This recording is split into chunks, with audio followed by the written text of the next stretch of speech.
Hello, listeners, and welcome to Elisha's Eerie History. Elisha's Eerie History.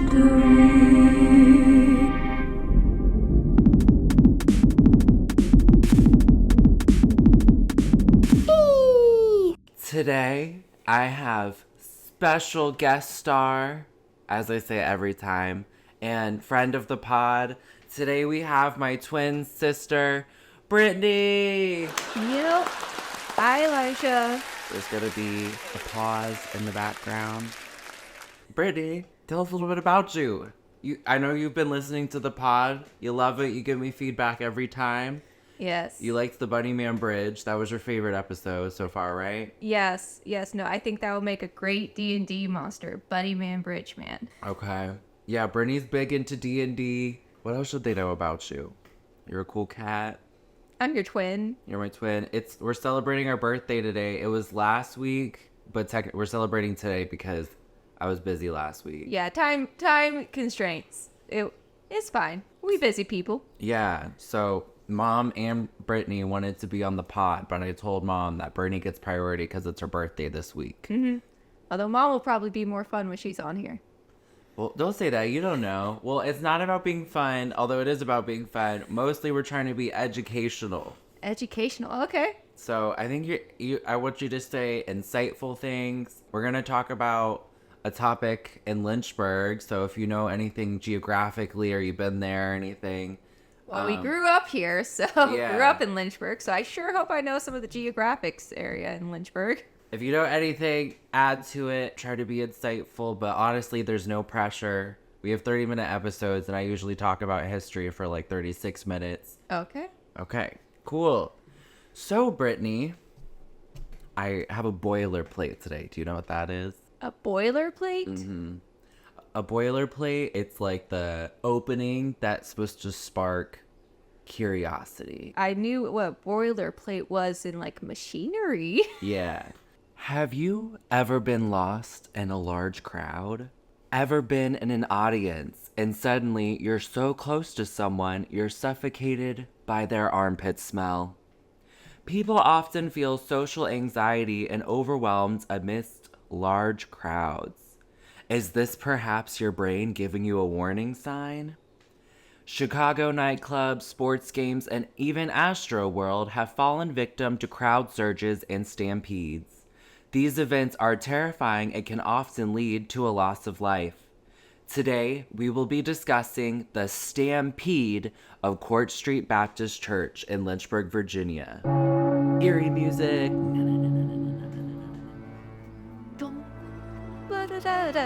So, have you heard of the Stampede of Court Street Baptist Church? And not until you told me. Okay, yeah, I told Brittany a little bit earlier because Brittany was being nosy and wanted to know about the topic before we recorded. But I am curious. I always bug you about your next topic on the podcast. True. And I think this is a good topic for you because you're someone who don't do large crowds per se. So I mean, considering I've gotten lost twice in DC and that's basically a large city crowd. Yeah. So I think this is a good episode. You could probably relate to, the feelings of anxiety in large crowds. I know I'm a person who's always in large crowds and I still get anxious in them. Today we're talking about the Stampede of Court Street Baptist Church. But first, you know what we always do? We do the Google reviews. Google reviews. Okay. Okay. We have 4.9 out of 5 stars on the Court Street Baptist Church. The first star is Jessie Westcost. She gave it 5 stars, and she said, or is Jessie a dude? Could go either way with how it's spelled. Okay, so let's just call them a they. A they. They said, great historic church, a real beauty. Penny Burford says, this church helps a lot of people with their food pantry. She also gave them 5 out of 5 stars. So, congrats to this church, Court Street Baptist Church. They'll do a great job. Whoa. Yeah. The building I showed you is the new Court Street building. Okay. The building this story is about is the previous Court Street Baptist Church building that the reason there's a new one is the reason this story happened. The church was actually in deplorable condition. The time this event happened, the Stampede, was in 1878. And to give context for our not super history buffs, the Emancipation Proclamation happened in 1863. Reconstruction ended in the South in 1876. So this is actually 2 years after Reconstruction that the Stampede of Lynchburg happens. Okay. Okay. So on October 16th, 1878, over 2,000 people stood in what is now called the Old Court Street Baptist Church. This was for the event and the wedding of Jack Averett and Mary Rives. There's another news article that claims it was a different family getting married, but most of the news articles say Jack Averett and Mary Rives, so we're going to go that they got married. But potentially there were 2 weddings this day. With 2,000 people, there might have been 2 weddings. That's Yeah. a lot of people. Yeah, so Wedding too, damn. They must have been popular. according to the New York Herald, an eyewitness said the marriage ceremony had been completed and the bridal party had just retired, followed by at least one half of the congregation. Otherwise, the loss of life would be much greater than it was. The wedding had ended and religious service had commenced. A prayer had been offered when the sound of breaking glass and a cry from the gallery came that said, "The church is falling!" A man at this point jumps from the gallery on the heads of those in the audience. And for those who don't know, I'm assuming the gallery is the balcony. I'm assuming that too, if he jumped. A man then yells, "Make your escape, the front is falling." And then a large exit of people fled, for they thought the building was falling. Now, there are 2 editorializations of this story. One story is that what we just heard was that a kid or man, they think it was a kid, broke some glass and then screamed the building was falling and made everyone panic. The other story goes that plaster on the building fell while the congregation was singing and rejoicing, and it scared the out of people, and they started rushing out. When this happened, people freaked out and they started rushing to the exits. Once people got to the exits of the church, some of them turned around and fought against the surge of people to find their children or friends that didn't exit with them. This event is an example of a crowd surge or stampede. That's why it talks about Astroworld and nightclubs in the beginning. The paper then says that people jumped from the 2nd and 3rd stories of the church and could not escape. A lot of people blame the crash of glass on 2 boys who were playing around and pegging them responsible for this event. This event and the crowd surge leads to the deaths of multiple women and children. The author of one of the primary articles I read insinuates that men crowded over the women and crawled over the women and weren't very Gentle me say women, children first type deal. Yeah. And then this was backed up by Frank Leslie's illustrated newspaper. However, the news articles were written by white people, from what I could tell. So I think this is a case of trying to make the black population seem inferior and or they're not respectful or, just in general, not good vibes. So I don't know that happened, but that was the report. Those in the front of the crowd that were crushed underneath all the people rushing out say that they had the weight of people squeeze them until they thought they would die. And some people did die.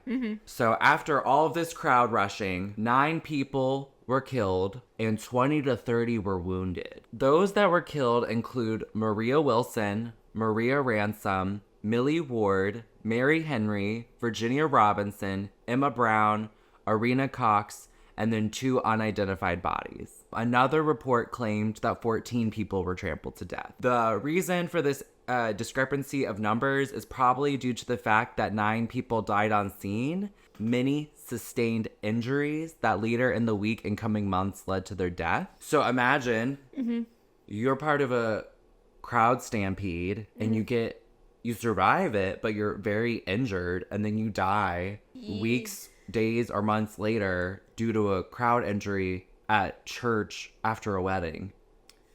Yeah, that ain't a very happy wedding anymore.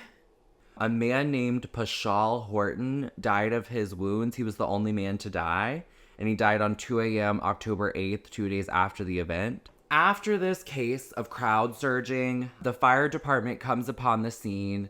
Alarms were sounded by people who had houses neighboring the church, and everyone came.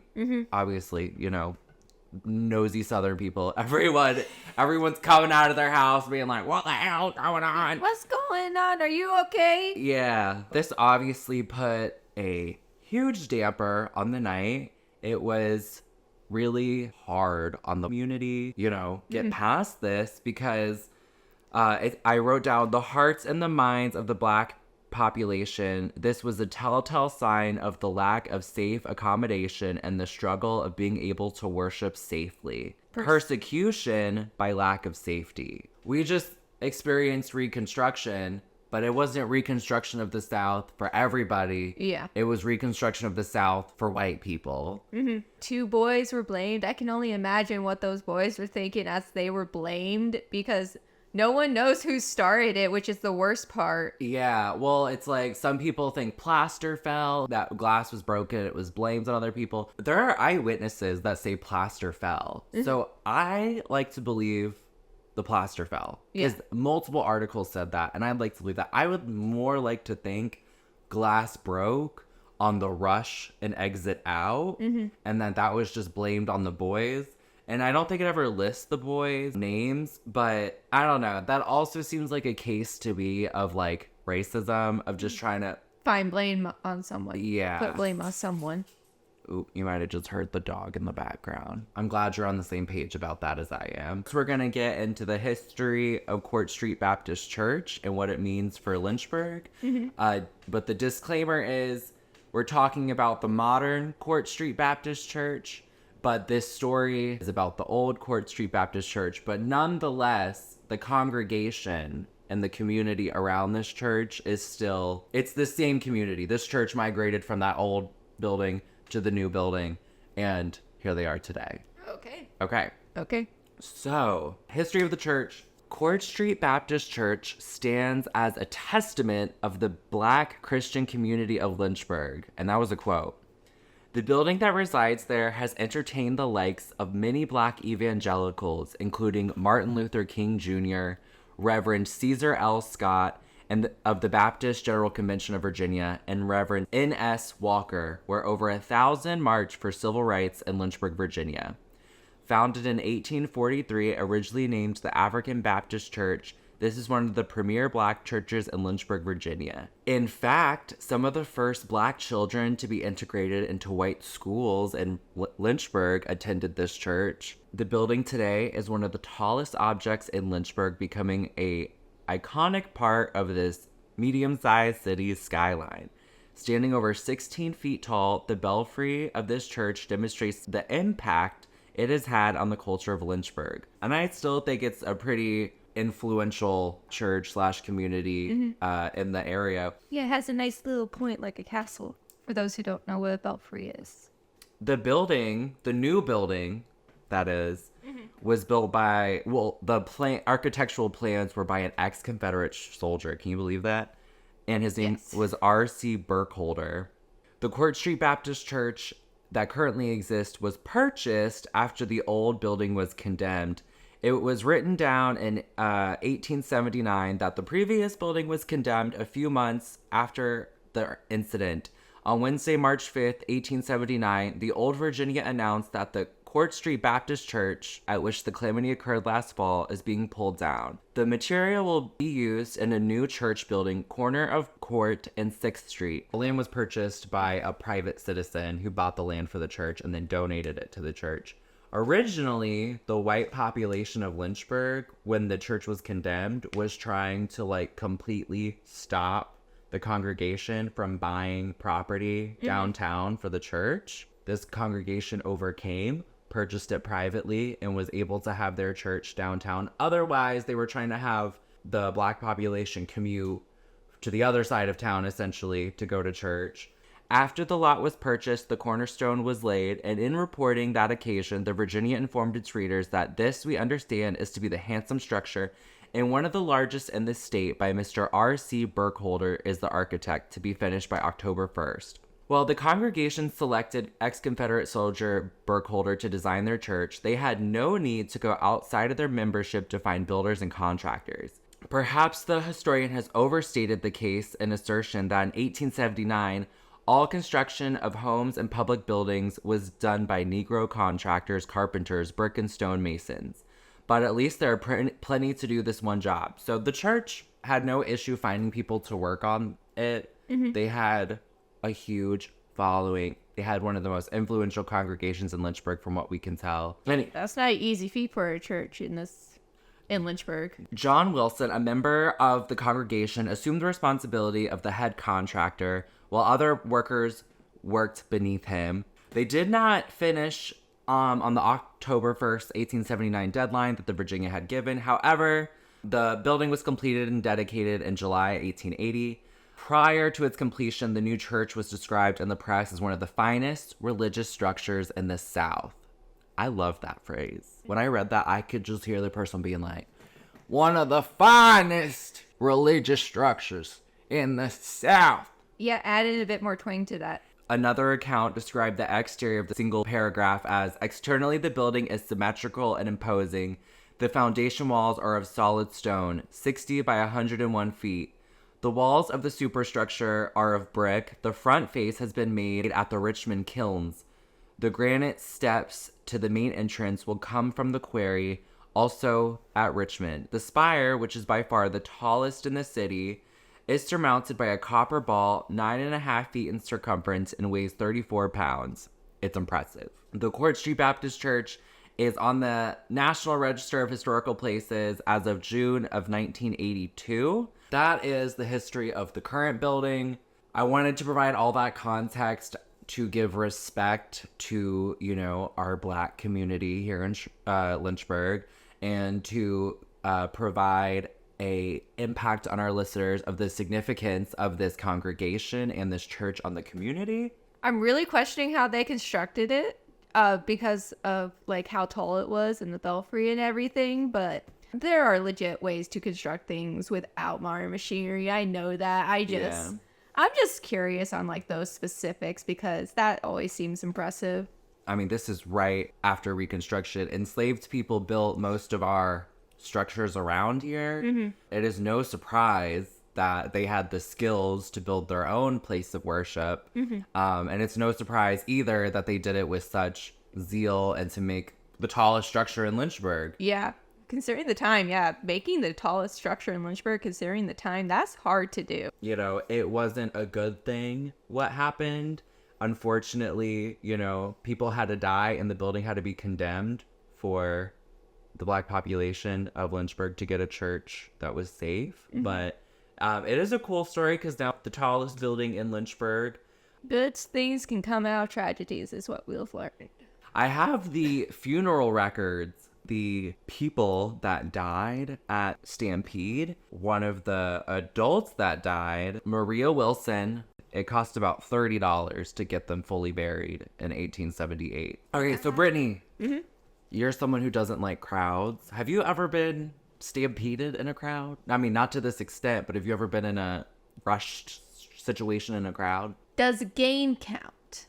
When you're playing with like a bunch of people and it's like 20 people of a game you're playing and then they're all like, we gotta go this way. In the game? Yeah, and they kind of just sweep you up in it. Does that count? I don't think so. Okay. I'm not going to say it counts, personally. Okay, I have never been rushed in a crowd to this extent. However, I have been in a crowd when there is like an emergency exit situation and I lost my flip-flops in it. Like, it was like everyone was rushing to one side and I lost both of my shoes. Let's get into what causes a stampede. So, stampedes can occur for various reasons.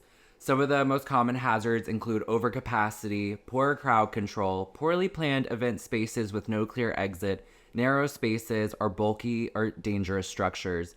In this case of the Lynchburg Stampede, it was probably a case of overcapacity, poor crowd control, and I don't know if it was poorly planned exits or what, but Probably a bad structure since that building was condemned. yeah, clearly the population that was in this church did not have the safest structure and was not given safe accommodation. Do you know why someone dies in a stampede? What would be your guess? Why would you think someone died in a stampede?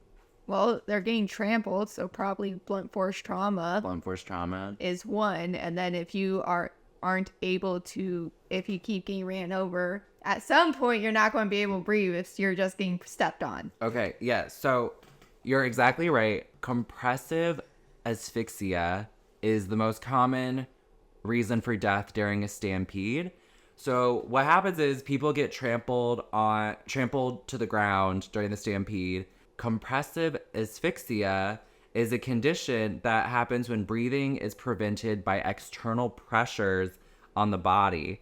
During a stampede, people who are stuck in the crowd crush against one another, and this means there is no room to move. This limits the diaphragm, a major muscle responsible for respiration, from contracting and flattening, which means air cannot enter or leave the lungs. So you're right. Suffocation, essentially, is what happens. Compressive asphyxia is dangerous, but does not always result in death. With timely intervention through to first aid, such as CPR, people suffering from compressive asphyxia can be saved. Yeah, so you're right. And the reason this happens more commonly to women in a crowd is because women have more happening at top. And so when they get crushed... What? It's true. Part of the research said women have more happening at the top, so when they get crushed, We're blaming boobs. We're blaming boobs, guys. Boobs are the reason women get compressive asphyxia in a crowd. Secondarily, if you're a child or a small woman, You're just tiny. Yeah, and there's 6 feet men running around, you're more likely to, get pulled to the ground or fall over. Now, we're gonna go into tips for staying safe in a large crowd, so this does not happen to you or any of our listeners. So the first step is check the weather forecast. If it starts to rain, crowds tend to surge and start to panic, seeking shelter. Dress appropriately and be ready for when it happens. So in the case when I was on the beach, I did check the weather, but we just went to the beach for the concert anyways. And then I lost my flip-flops, which would not be considered a good thing, because had someone stepped in my flip-flops and I fell, I could have been crushed. Another way to stay safe in large crowds is do not go alone. Attend the event with a friend or partner and look out for each other. Buddy system. Third, wear bright colored clothes. This helps to stand out in a crowd and make it easier for others to identify you during an emergency, which this doesn't really make sense for the event of a church, but let's say you're at a concert or a festival. You and your bestie might want to wear the bright colors. That way, if you get separated, you can help identify them and pick them up off the ground if they're lying there. Make a mental note of all exits like you would on an airplane. Should an emergency rise, you may not be able to get to the nearest exit. Plan your route to the next exit and leave the venue as soon as possible. And then lastly, hold railings for support if available. Hold on to railings when going upstairs or escalators. That is how to survive a stampede. May it never happen to you, hopefully. Hopefully. So yeah, that's the end of our story and our safety briefing. You have the whole story. What's your take? What's your feelings? Do you have anything resonating with you about this story? I think this story does give introverts a more reason to stay away from crowds, though. Mm-hmm. Because, dang, no one want to be caught up in a crowd surge. Yeah. So 1 to 10 E's, 1 being not very scary, 10 being really scary. How scary is the Stampede of Lynchburg? I would say about a 2. Because, a 2? Yeah. Because stampedes are scary in that moment, but it's not like the Bunny Man, which has a chainsaw that's going to chase you through the forest at nighttime type deal.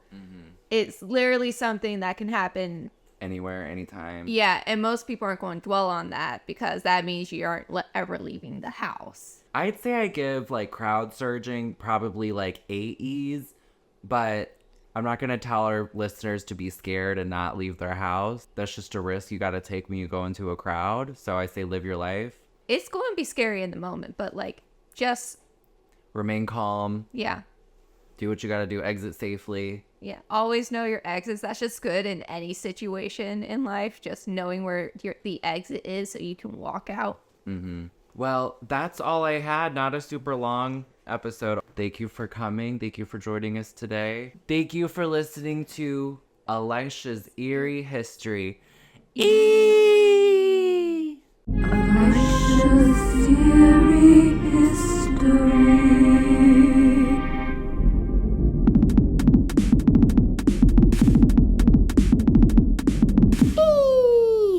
Hey, you're still here. Thank you so much for staying to the end of the episode and going on a history journey with me. It means a lot to me. If you haven't yet, please like, subscribe, rate, and review. Let me know what you like, what you didn't like, what you hated, why you're obsessed, all those things. If you give me a 5-star review, I would love to give you a free sticker, and thank you for your support. My email is about to pop up on the video screen, but if you're not watching, go to ELISHARYPKEMA, my first and last name, Elisha Ripkema at gmail.com. That's Elisha Ripkema at gmail.com. If you haven't yet, please check out our YouTube channel at Elisha Ripkema. Also, if you want to keep in touch with what's going on behind the scenes, where we're headed to next, please visit at Elisha's Eerie History on Instagram. And if you haven't yet and you really, really want to see more, go to elisharipkema.com. That's going to be my website. There you'll find the transcripts for every episode, what's going on with me. Some cool stuff is in there.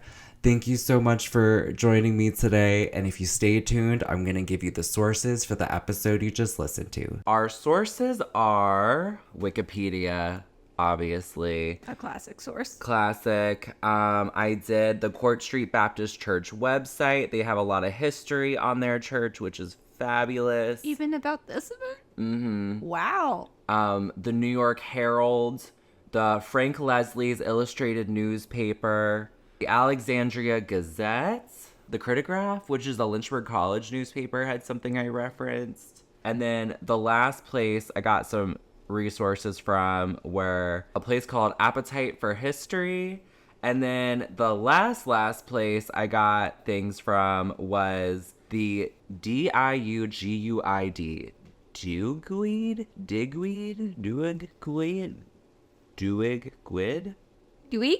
Duig. Anyways, that was a funeral home, and they were involved in this story. Their records are readily available online. The Lynchburg Old City Cemetery has their records available.